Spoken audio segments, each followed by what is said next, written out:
Welcome back to Gear Up Windows YouTube channel.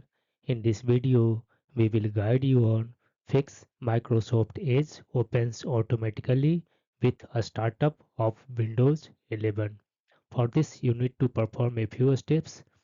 First one is press Windows plus R key on the keyboard and then here type cell colon a startup and then click on this one OK button.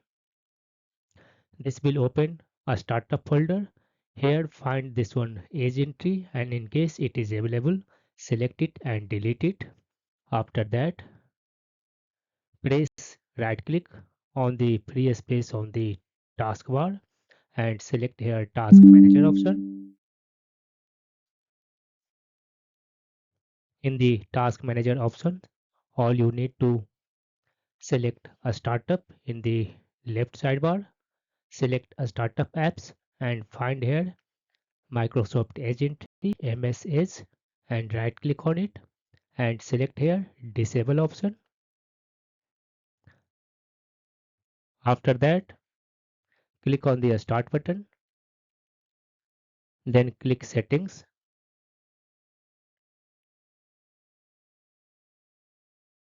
Select apps in the left sidebar. On the right, click on a startup.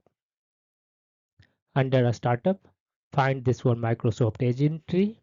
In case this one toggle is on, you need to turn off this one toggle. After that, restart your PC once and Microsoft Edge should not start with your Windows 11 startup.